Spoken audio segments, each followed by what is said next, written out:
The Rover Triumph Straight 6 is one of the most misunderstood Rover engines ever made, with its only application being in the Rover SD1. It is also one of the most controversial, with rumours of sabotage, neutering so it didn't devour its higher-end V8 stablemate, and its well-documented reliability issues, shadowed what could have been another classic British Straight 6 engine. In this video, I hope to demystify this chapter in British motoring history and announce something that I've got planned to prove the doubters wrong. That's right, in this video, we are going to be covering the Leyland PE166 or Rover Triumph Straight 6.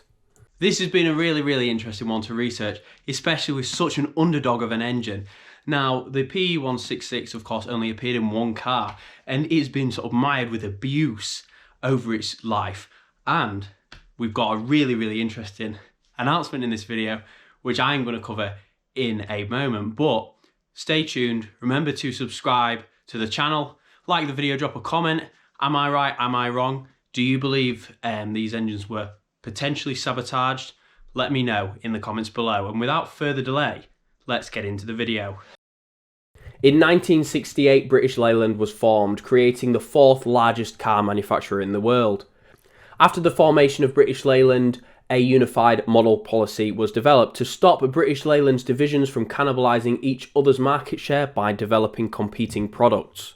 As the 60s turned to the 70s, a new decade was upon British Leyland, and with the looming invasion of foreign car manufacturers, which was forecast by industry analysts, British Leyland created the Special Division, which consisted of Triumph and Rover. The brief was to replace the successful Rover P6 and Triumph 2000 and 2500 with one model developed between both teams, with one proposal submitted from each team. The Rover proposal won out over Triumph's Puma, and this is something I'll cover in a bit more detail in a later video. However, the executives at BL understood the need for a more fuel-efficient model, with the competitors already armed with advanced second-generation six-cylinder engines. BL didn't want to be playing catch-up when the competition came. The Triumph six-cylinder was starting to show its age, but with its appearance first in the standard Vanguard 6 in 1960, it was already at its limit, with the Triumph Inline 6 being an evolution of the 803cc four-cylinder engine from the 1953 Standard 8. In 1970, Triumph engineer Mike Lowsby was put in charge of the development of the new engine, codenamed PE166. The original brief for this engine was to power the 2000 and 2500, with it going on to power the Puma and Bobcat, which were the proposed replacements for the 2000 and 2500 before the Rover SD1 proposal won the day earlier that year. The initial proposal was to create an extension of life for the Triumph 6, with an overhead cam conversion reusing the bottom end of the existing engine. With the base engine's architecture, however, this would have had limited benefits. The base engine's internal dimensions meant there would have not been enough space to increase the valve area significantly enough, with the main high rev range benefits of the overhead camshaft being lost on such a long stroke engine. A new engine was then proposed to replace the aging Triumph six-cylinder. In 1972, the design team's brief had been to produce one engine with a 2.3 litre capacity. The team, once constrained by the old Triumph block, were unleashed. With a catch, however. In late 1972, it was decided that the engine would share the connecting rods from the Dolomite Sprint to create a smaller engine block. Later that year, a 2.6 litre version was then created, with most of the components staying the same other than the pistons, camshaft and bore size. In 1973, there were still some considerable issues with the engine, mainly with the constraints of the design brief. BL had decided to keep the Triumph 2000 and 2500 going in tandem with the Rover SD1, until the six-cylinder engine variants were launched later on in the model's life cycle. This meant the new engine would have to reside in the shorter engine bay of the Triumph saloons. By the mid-1970s, the engine was in its advanced stages of development, but there were still a few issues that would haunt the engine in the future, mainly oil flow issues. This resulted in the design team incorporating an oil passage in the conrods, severing the last link to the original Triumph six-cylinder's design, resulting in all components being either new or vastly changed Dolomite Sprint components. All of this resulted in the first prototypes producing over 150 brake horsepower, uncomfortably close to the V8's output. Some changes were then made to limit the output so they could sit under the 3500 models in the range under the guise of fuel efficiency. Changes to the inlet manifold meant cylinders 1 and 6 had restricted flow of the fuel-air mixture, which hampered its performance. There were some higher-end components left, however, from the design, including the bottom end, which was made massively strong at the insistence of Spen King. In October of 1977, the engine was launched, nearly a year after the debut of the 3500. This engine debuted in the Rover SD1 2300 and 2600 models, with Car Magazine reviewing a 2600 model stating the following, which also shows further evidence of its detuning.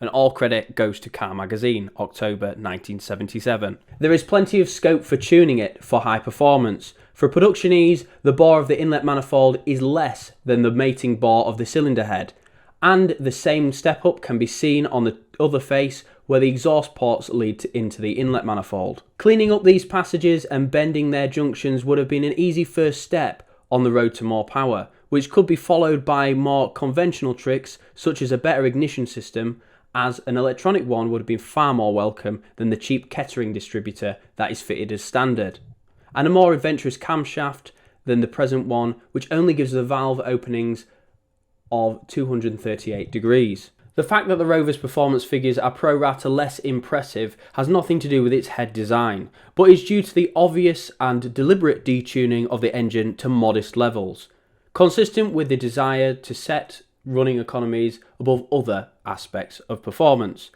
We only have to see how sharply the BMEP falls off above 5,000 RPM in the 2300 and above 4,000 in the 2600 to see how restrictive the timing and carburation must be. So if that quote from Car Magazine isn't telling, I don't know what is. It appears this engine has been deliberately restricted. Unfortunately, however, as these engines were used, the camshafts and valve gear would fail, which was abnormally high compared to the Mercedes and BMW counterparts. This was caused by the oil feed passage becoming blocked by sludge. The system was designed to provide an intermittent feed to the head in order to reduce oil consumption.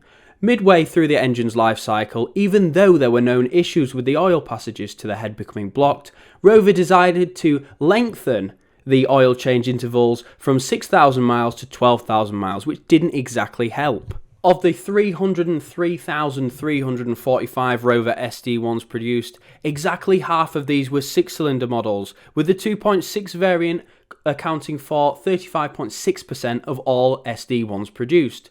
The engine was never used in another car, however, and died with the SD1 in 1986. The demise of this engine reflected a changing world. 4-cylinder efficiency and turbocharging were in, and giant naturally aspirated engines were seen as cumbersome and inefficient.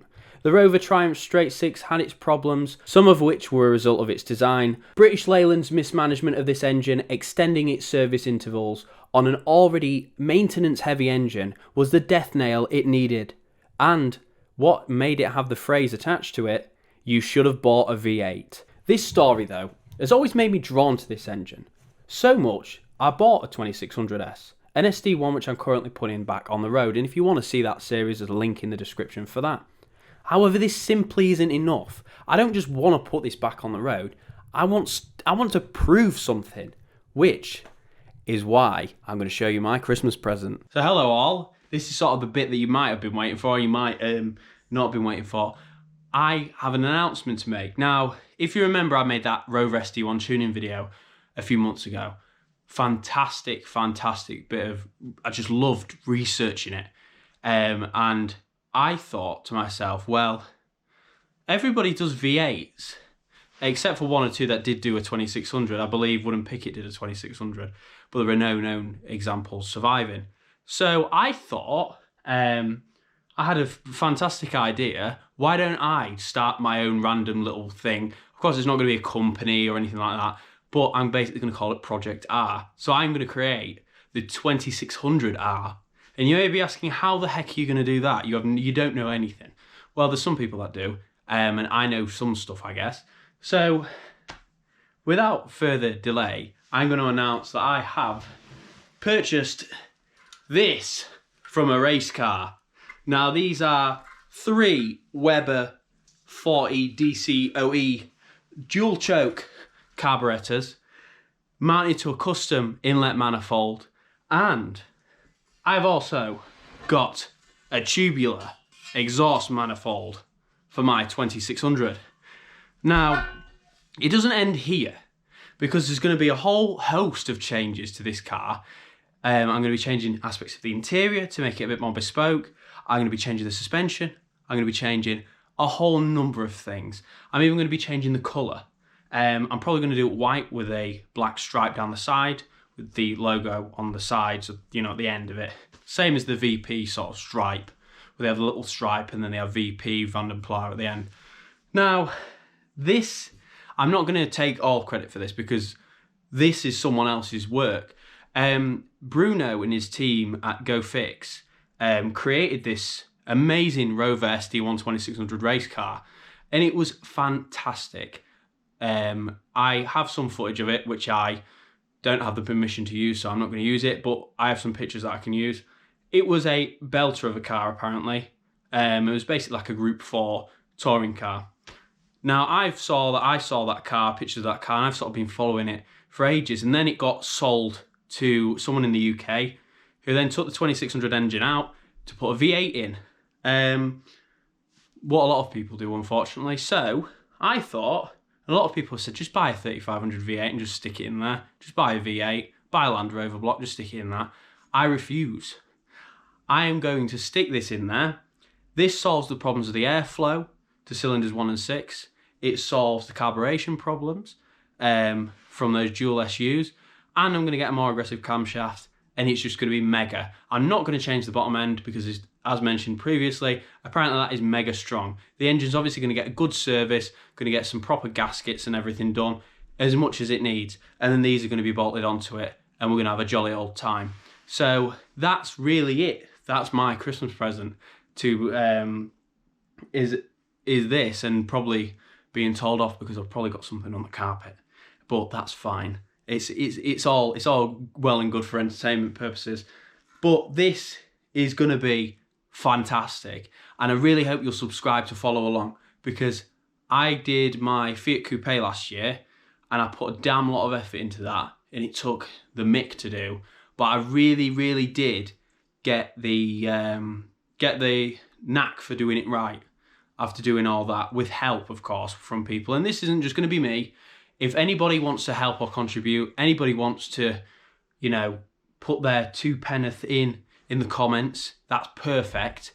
Any help is much appreciated. Have you seen this done before? I'm going to sort of do it. I'm not claiming that I'm the first. I'm not putting man on the moon. I'm just making a 6-cylinder car go as fast as it's supposed to go. Now, Bruno said he got 190 brake horsepower out of this car. So that is on par with a twin plenum Vitesse. So that is going to be really interesting and really cool.